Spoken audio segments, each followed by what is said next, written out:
पिछले कुछ दिनों में सोशल मीडिया बज़ बनी कॉकरोच जनता पार्टी ने अपने ऑन ग्राउंड प्रोटेस्ट का ऐलान कर दिया है, वो भी 6 जून को। फाउंडर अभिजीत दिपके भी यूएसए से भारत आ रहे हैं और इसी बीच 3 ऑफिशियल स्पीकर्स का भी ऐलान कर दिया गया है। पार्टी का दावा है कि वो न्यू जनरेशन की आवाज है जो बिना किसी पक्षपात के देश की राजनीतिक बहस को बदलने वाली है। लेकिन इन तीनों स्पीकर्स के बैकग्राउंड को गौर से देखें तो सच्चाई कुछ और दाल पूरी काली ही नजर आती है। साथ ही सीजेपी जेन-ज़ी के साथ महज एक धोखा। तो चलिए आपको बताते हैं कुंडली इन तीनों स्पोक पर्संस की, टुकड़े टुकड़े गैंग वाले उमर खालिद से करीबी से लेकर जर्मनी में बैठे left lobby content creator Dhruv Rathee तक सब कुछ। नमस्कार, मैं उत्कर्ष प्रताप सिंह और आप देख रहे हैं TV9 भारतवर्ष।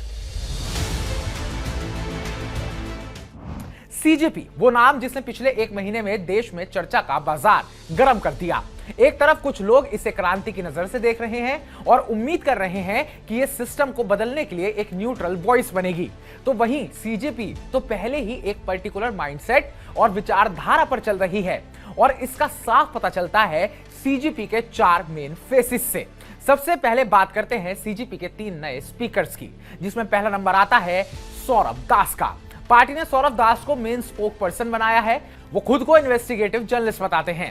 एमिटी यूनिवर्सिटी से साल 2019 में पास आउट हुए, कुछ न्यूज चैनल्स में काम किया और फिर उमर खालिद जो यूएपीए केस में जेल में बंद है, उसके सबसे करीबी सपोर्टर्स में से एक बन गए। उमर खालिद वो शख्स है जिस पर दिल्ली दंगों की साजिश का आरोप है। टेररिस्ट अफजल गुरु की फांसी का विरोध करना और भारत तेरे टुकड़े होंगे इंशा अल्लाह जैसे नारों की विचारधारा से उमर जुड़ा रहा है। सीजेपी के मेन स्पोक पर्सन सौरभ उसे ब्रेवेस्ट ऑफ ब्रेव्स बताते हैं, जिससे उनका माइंडसेट और उनका झुकाव साफ नजर आता है। दूसरे नंबर पर नाम आता है स्पोक पर्सन विजेता दहिया का। ये अपने आप को पॉलिटिकल एनालिस्ट, राइटर और फिल्म मेकर बताते हैं। उन्होंने 2 किताबें भी लिखी हैं, पावर ऑफ यूनिवर्स और to hell with that job, और हरियाणवी फिल्में भी बनाई हैं। इनका सच, विजेता दहिया भारत के पर जर्मनी में रहने वाले कंटेंट क्रिएटर ध्रुव राठी के रिसर्चर के रूप में काम कर चुके हैं। ध्रुव राठी एक तरफा वामपंथी नजरिया रखने वाले लोकप्रिय यूट्यूबर हैं।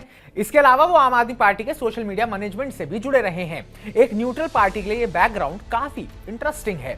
तीसरा नंबर आता है स्पीकर आशुतोष रांका का। आशुतोष रांका को पार्टी ने तीसरे स्पोक्स पर्सन के रूप में पेश किया है। उन्हें राजनीतिक शोधकर्ता और IIT Kanpur plus McKinsey background वाला बताया जा रहा है। उनका सच, 30 दिसंबर 2025 को राजस्थान आम आदमी पार्टी के प्रभारी धीरज टोकर और चंद्र भारद्वाज ने प्रदेश कार्यकारिणी में आयुष रांका को इंटेलेक्चुअल विंग का स्टेट सेक्रेटरी नियुक्त किया था। वो आम आदमी पार्टी के मन से कई मुद्दों पर प्रेस कॉन्फ्रेंस भी कर चुके हैं, यानी वो आम आदमी पार्टी के आधिकारिक पदाधिकारी रह चुके हैं। पार्टी खुद को जेन-ज़ीज़ की न्यूट्रल आवाज बता रही है, जो इंटरनेट पर स्क्रॉल करने वाले युवाओं को आकर्षित कर रही है। लेकिन तीनों स्पीकर्स का बैकग्राउंड देखने के बाद तस्वीर एकदम साफ हो जाती है। एक उमर खालिद समर्थक और टुकड़े टुकड़े गैंग की विचारधारा से जुड़ा व्यक्ति, तो दूसरा ध्रुव राठी का रिसर्चर और तीसरा आम आदमी पार्टी का इंटेलेक्चुअल विंग का सेक्रेटरी। तीनों एक ही विचारधारा के दायरे में आते हैं, वामपंथी प्रोग्रेसिव।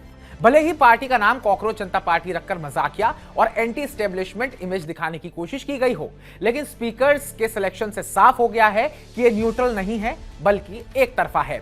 और फाउंडर अभिजीत दिपके के बारे में तो सब आपको पता ही है। वो आम आदमी पार्टी के सोशल मीडिया विंग का हिस्सा रह चुके हैं और उनकी करीबी आप नेताओं से है। जेन-ज़ी को नई क्रांति का सपना दिखाकर पुरानी विचारधारा को ही नए पैकेजिंग के साथ बेचा जा रहा है। शहीद भगत सिंह ने कहा था, क्रांति कोई मजाक नहीं है, इसके लिए निष्पक्षता, समानता और जातिवाद से मुक्ति जरूरी है। लेकिन यहाँ तो पक्ष पहले से ही साफ नजर आ रहा है। कॉकरोच जनता पार्टी युवाओं के गुस्से और बदलाव की चाहत को भुनाने की कोशिश में लगी है।